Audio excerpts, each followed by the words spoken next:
45 home runs in your career and counting, 16 just this year. How do you do it? I'm not really sure. I mean, I just swing hard and the ball just flies out sometimes, you know. It's not much to it. How would you say your approach at the plate has evolved over the years?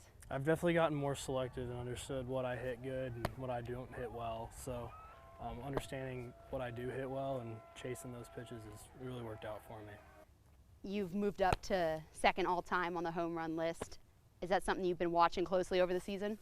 Not really. It's kind of out of my control, and that list is predetermined, so it's not really anything I can do about it besides just put up runs.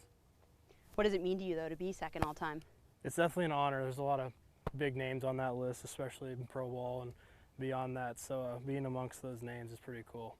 Your grandfather played here, your dad played here. What does it mean to you to be a third-generation Wildcat? It's really cool. Not a lot of people get the opportunity to be in that spot, so I got to take advantage of it a few years ago and now just living it out.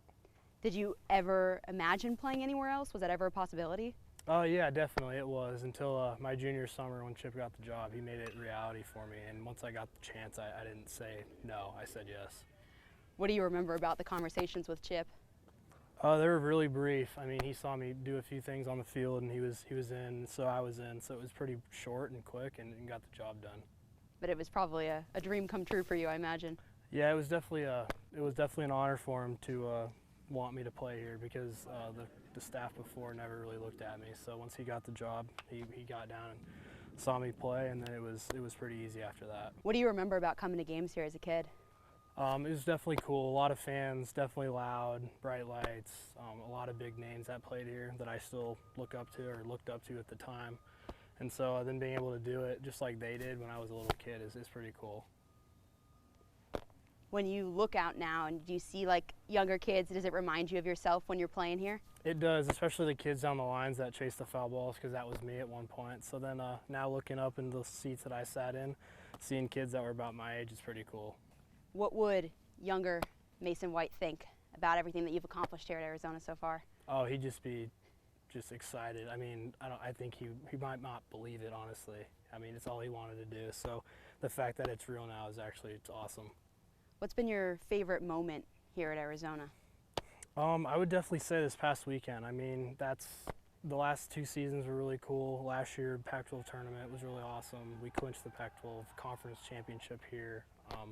But I think this past weekend was really cool because it was a fresh conference and a new venue that we hadn't been to since opening weekend. So playing against a bunch of new teams, it kind of showed the country how good our program is.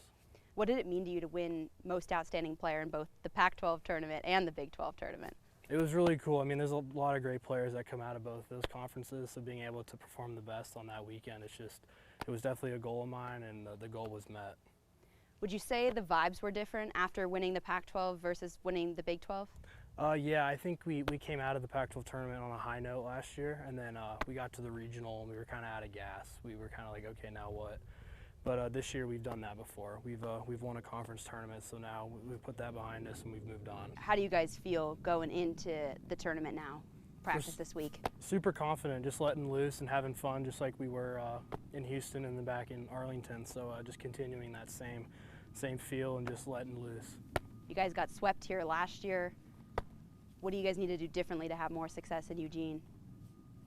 We just need to slow the game down, just take it an inning at a time. Where last year it felt like it was a sprint in the first inning, and then we were out of gas by the time they took the lead in the 7th or the 8th. But definitely just be more mature about it and just play the baseball game. Does it help that you guys have played there before? Absolutely. We've been there. Chip has been there twice already on trips. I've been there once. A few of the older guys have been there twice. But we won the Sunday game last year, and we played them tight on Saturday. So definitely a good venue. It's going to be hot out. It was super rainy and cold when we were there before. So I think the weather will be a lot like Tucson. Which is a good thing for you guys. Yes, it is. Maybe not so much for Oregon, right? They're not as used to it. Yeah, we're used to the hot and dry and the good weather, so. Yeah, you'll take it. Is there anything you guys learned from last year specifically with that getting swept here that you guys are applying? I think for a lot of that team, since we were so young, it was their first regional experience, and I was the only freshman to play in the regional before that. So we had some older guys who had been to regionals before, but now the whole team has basically played in a regional at their home park. So I think it's not new. It's where we want to be, and we know when the season actually begins is in the regional. Where does it take for you guys to get to Omaha? Just playing the same baseball we've been playing the last 5 games. If we don't do many more than that or any less, I'm pretty happy where we'll be.